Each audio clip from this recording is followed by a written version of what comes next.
In a landscape where political tensions often seep into the fabric of academia, Dartmouth College stands out as an anomaly. While many elite institutions grapple with escalating scrutiny and threats from the Trump administration, Dartmouth has managed to maintain its funding and sidestep the punitive measures directed at its Ivy League peers. This fortunate position can largely be attributed to the leadership of President Sian Beilock, who has adopted a nuanced approach to free expression and political engagement on campus. In recent months, a coalition of 600 college leaders united to express their discontent with the Trump administration's interference in higher education. Notably absent from this letter was Beilock, who instead opted to address Dartmouth's community, directly emphasizing the need for educational institutions to maintain their integrity as trusted beacons for knowledge and truth. She reiterated reflection does not mean capitulation, a sentiment that resonates deeply within the current polarized political climate. This divergence in approach has positioned Dartmouth uniquely, especially as 6 of the 8 Ivy League institutions face severe funding threats amounting to billions of dollars over allegations of fostering anti-Semitism and other issues.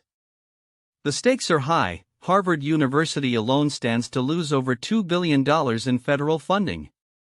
Dartmouth, however, has thus far evaded such scrutiny, though it is not entirely insulated from the repercussions of the current political climate. The administration's efforts to tighten immigration policies have affected some international students associated with the college. Supporters of Beilock argue that her commitment to fostering a culture of free expression has been a cornerstone of Dartmouth's resilience. "It's just so clear to me this is something she's genuinely committed to," said Malcolm Mahoney, leader of the Dartmouth Political Union. This commitment, however, has drawn criticism as well. Detractors claim that Beilock's stance has only served to exacerbate political tensions on campus, particularly citing her decision to authorize a police crackdown on a pro-Palestinian demonstration last year, which many viewed as excessive. Several factors contribute to Dartmouth's current standing. Its smaller size and rural New Hampshire location may render it less visible to federal lawmakers, and the college has historically maintained a more conservative reputation compared to its counterparts. Beilock has also strategically appointed individuals with past connections to Republican leadership to key administrative roles, which has been interpreted by some as an effort to align the institution more closely with conservative values.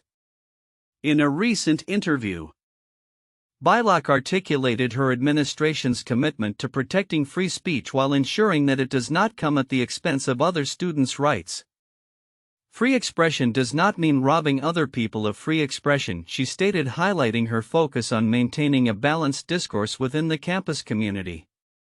The political ramifications of Beilock's leadership style are further complicated by the stark contrasts in how other Ivy League presidents have responded to the administration.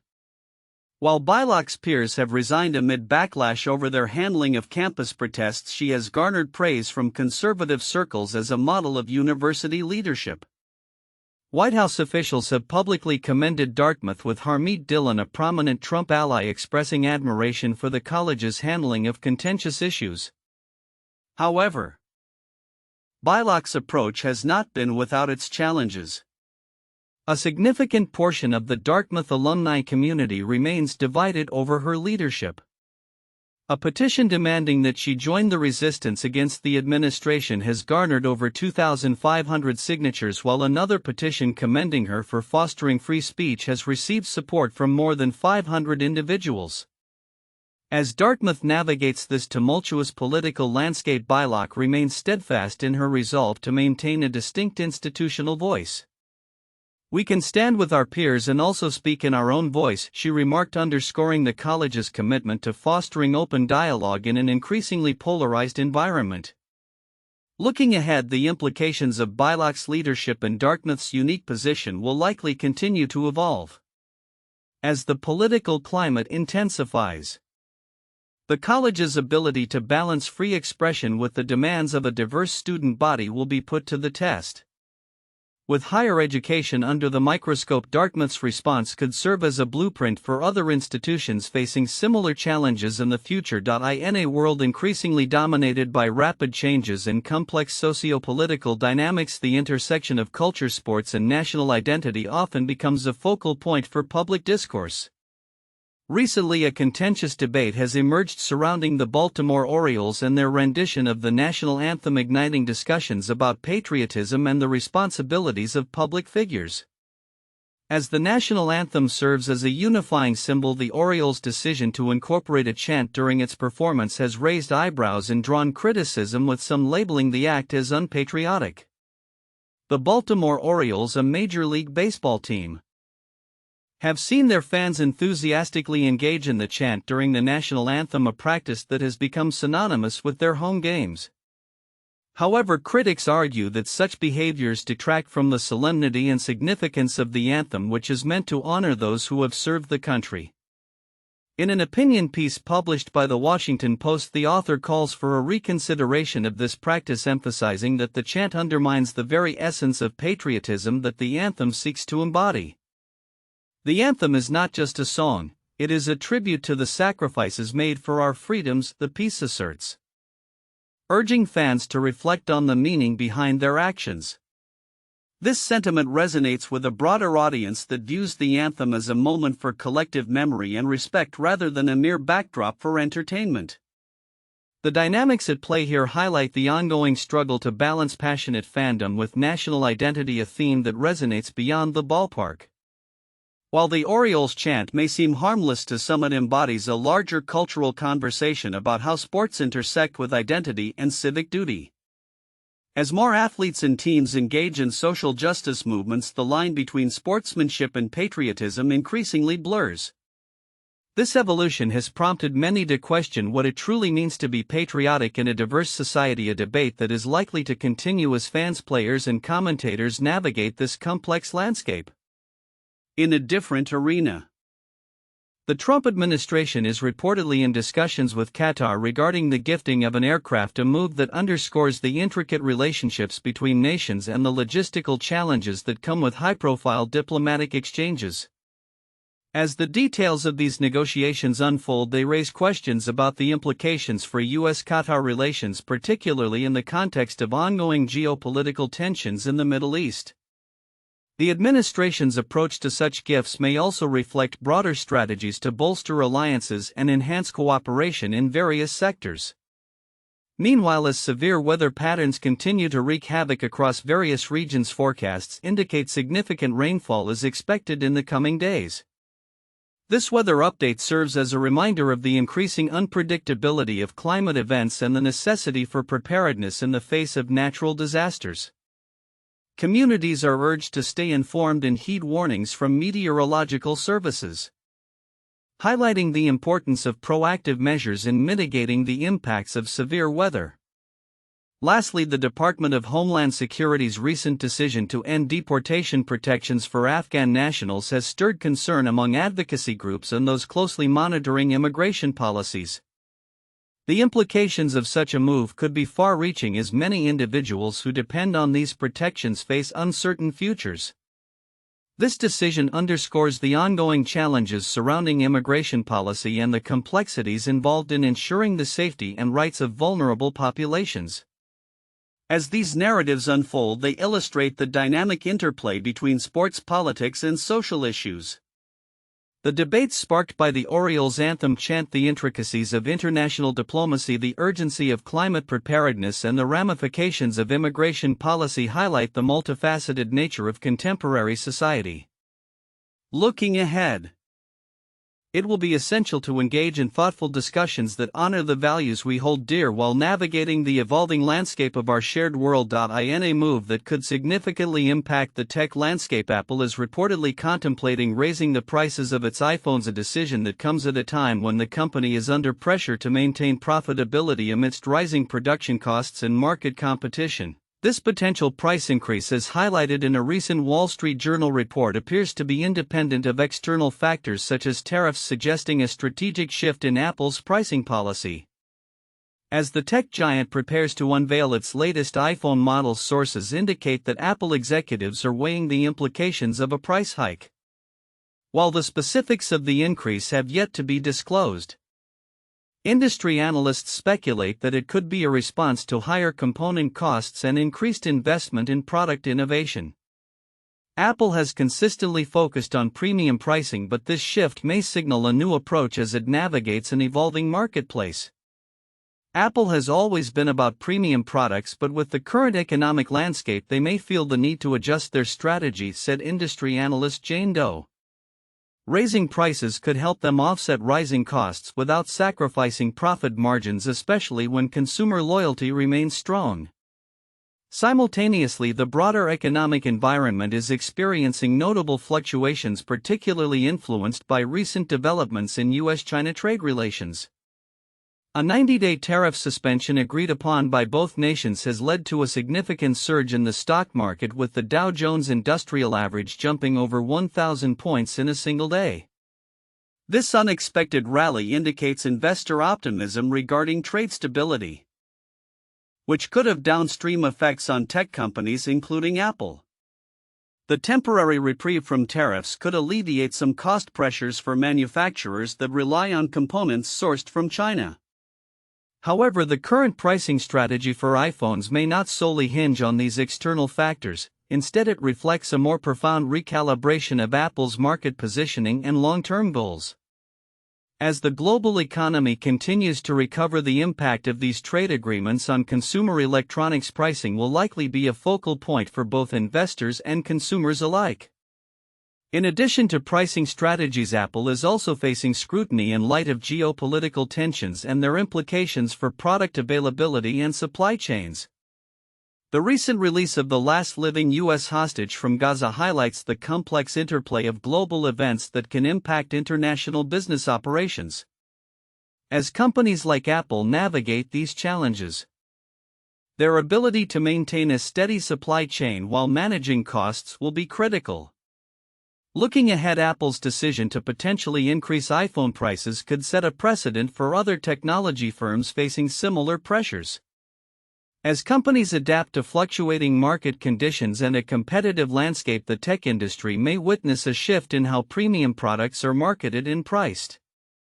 With the anticipation surrounding new product launches, the coming months will be crucial for Apple and its competitors as they respond to these economic indicators and consumer expectations. The balance between innovation, pricing, and market demand will ultimately dictate the future trajectory of the smartphone market and, by extension, the tech industry at large. In a significant turn of events, the recent de-escalation of tariffs between the United States and China has sent waves through global financial markets, resulting in one of the most substantial rallies seen in years.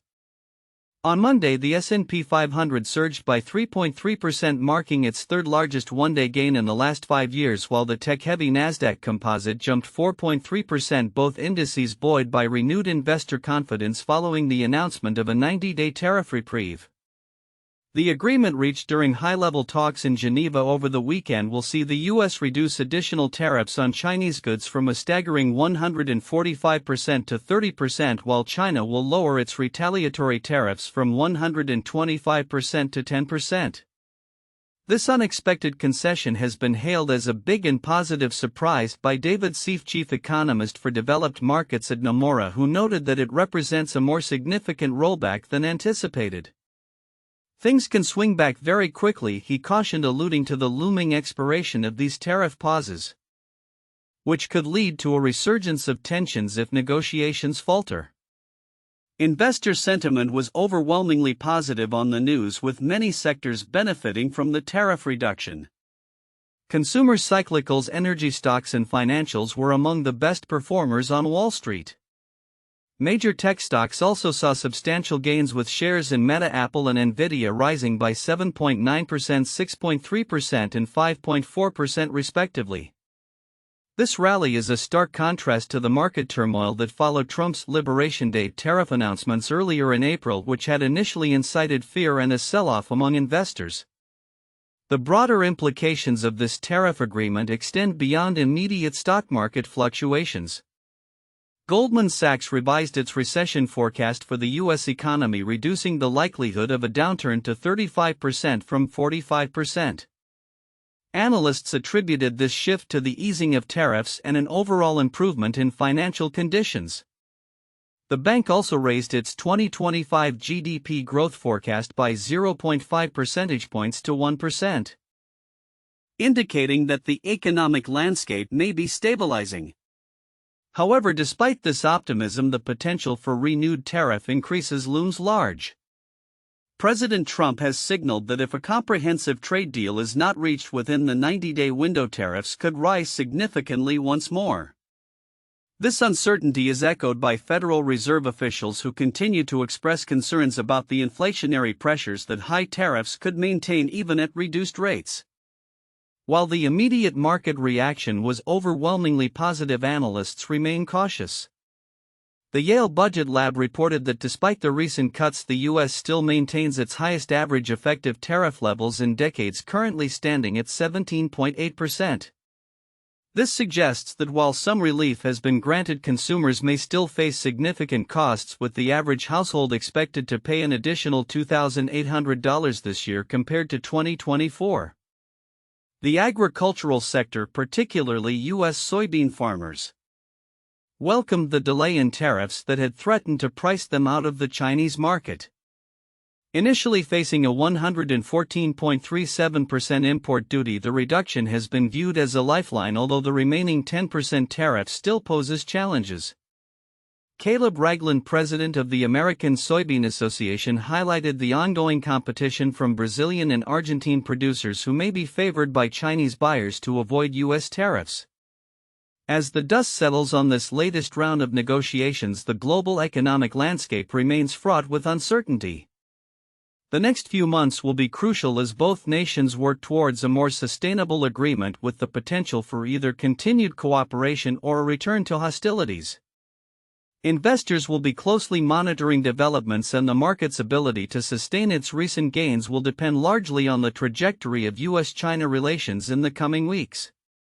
In summary, while the recent tariff reductions have sparked a notable rebound in the markets, the underlying risks and the potential for volatility remain ever present as the two largest economies navigate their complex relationship.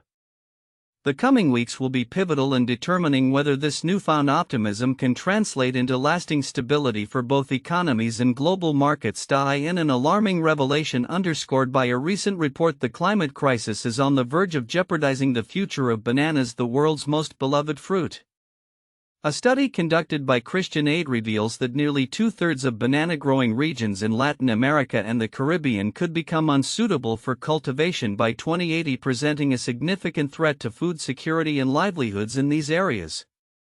This grim forecast highlights the urgent need for action as rising temperatures, unpredictable weather patterns, and climate-related pests wreak havoc on banana crops. Bananas are not just a staple in diets. They are the world's most consumed fruit and the fourth most important food crop, trailing only behind wheat, rice, and maize. Approximately 400 million people rely on bananas for 15% to 27% of their daily caloric intake. Latin America and the Caribbean are crucial contributors to the global banana supply, accounting for about 80% of banana exports that fill supermarket shelves worldwide. However, the region is also highly vulnerable to the effects of climate change, complicating the already precarious situation for farmers. Aurelia Popexo, a 53-year-old banana grower from Guatemala, poignantly expressed the toll that climate change has taken on her livelihood. Climate change has been killing our crops. This means there is no income because we cannot sell anything. What is happening is that my plantation has been dying. So, what has been happening is death, she shared with Christian Aid researchers. The plight of farmers like Popexo is echoed across the region, where extreme weather events and shifting climatic conditions threaten to render banana cultivation increasingly untenable. The Cavendish variety, which dominates global banana exports due to its favorable flavor and hardiness, is especially susceptible to climate change. Bananas thrive in a narrow temperature range and require a specific amount of water. Too much or too little can be detrimental. Moreover, climate change exacerbates the spread of diseases such as blackleaf fungus and Fusarium tropical race 4, which have already devastated significant portions of banana plantations. Christian Aid has called for wealthy nations that are major contributors to the climate crisis to take immediate action by transitioning away from fossil fuels and fulfilling their financing obligations to support vulnerable communities in adapting to the changing climate. Bananas are not just the world's favorite fruit, they are also an essential food for millions of people. We need to wake up to the danger posed by climate change to this vital crop, stated Osai Ojigo, Director of Policy and Campaigns at Christian Aid. The implications of this crisis extend far beyond agriculture. The potential loss of bananas, a key dietary source for millions, could lead to increased food insecurity and economic instability in regions that depend heavily on this fruit for income and sustenance. As the climate crisis continues to unfold, the urgency for global action has never been clearer. The future of bananas, and the communities that rely on them, hangs in the balance, prompting a critical call to action for governments, organizations, and individuals alike. In the coming years, as climate change progresses, the agricultural landscape will require significant adaptation. Innovations in farming practices, crop diversification, and sustainable agricultural techniques will be essential to mitigate the impacts of climate change. The fate of the banana, once thought to be a staple fixture in global diets, now serves as a sobering reminder of the broader challenges posed by climate change, underscoring the need for immediate and concerted efforts to secure food sources for future generations. Recent incidents in the United States air traffic control system have raised alarm bells, exposing vulnerabilities that could jeopardize passenger safety and disrupt travel during the busy summer months. The situation has escalated to the point where government officials have drawn unsettling comparisons to the Apollo 13 space mission, which faced catastrophic challenges that could have resulted in disaster. In a span of just 2 weeks, Newark Liberty International Airport, one of the busiest in the nation, experienced severe communication failures, leaving air traffic controllers unable to contact pilots. The most alarming incident occurred when radar screens went blank, creating a potentially dangerous scenario for incoming and outgoing flights. Thousands of passengers were affected, with numerous flights canceled or delayed, and the fallout from these failures continues to loom large as authorities scramble for solutions.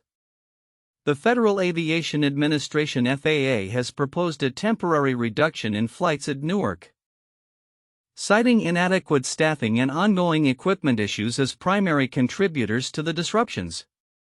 Transport Secretary Sean Duffy underscored the severity of the situation, calling air traffic control systems the biggest American infrastructure problem. He warned that unless immediate action is taken, similar incidents could arise at other airports across the country. Critics, including New Jersey Governor Phil Murphy, point to decades of underinvestment in air traffic control infrastructure as a fundamental issue. Murphy stated that the FAA has suffered from delays in upgrading technology and insufficient staffing levels, which have compounded the challenges facing the system. Duffy echoed these concerns, referencing the outdated equipment still in use, likening it to that scene in the Apollo 13 film, and emphasized the urgent need for a comprehensive overhaul of the air traffic control network. The staffing shortfall is particularly concerning. The FAA currently faces a deficit of about 3,500 air traffic controllers, a gap that has widened since the pandemic, exacerbated by early retirements and increasing workloads. This staffing crisis not only strains the existing workforce but also raises questions about the safety and efficiency of air travel in the U.S. Joseph McCartan, a labor historian, remarked that the system has been out of sync since the controversial firing of thousands of striking controllers by President Reagan in 1981, a sentiment echoed by many industry observers. Beyond the immediate technical and staffing issues, the recent incidents highlight a broader systemic problem within the FAA. Critics have also pointed fingers at the Department of Government Efficiency, recently spearheaded by Elon Musk, suggesting that cuts and changes introduced have destabilized the operational framework within which federal employees, including those at the FAA, function. Duffy's assertion that "we will move fast but we will do it right" reflects the urgency of the situation. Yet the feasibility of implementing effective solutions within a system that handles approximately 50,000 flights daily remains uncertain. The aviation industry is bracing for what could be a tumultuous summer as officials seek to navigate these obstacles while ensuring the safety of millions of travelers. As the FAA grapples with these challenges, the path forward is fraught with complexity. Increased investment in infrastructure and technology is paramount alongside a concerted effort to recruit and retain qualified personnel. The coming months will be critical in determining whether the U.S. air traffic control system can adapt and recover from its current crises or if further incidents will continue to disrupt the nation's air travel network. The stakes have never been higher, and the aviation community along with the traveling public will be watching closely as developments unfold.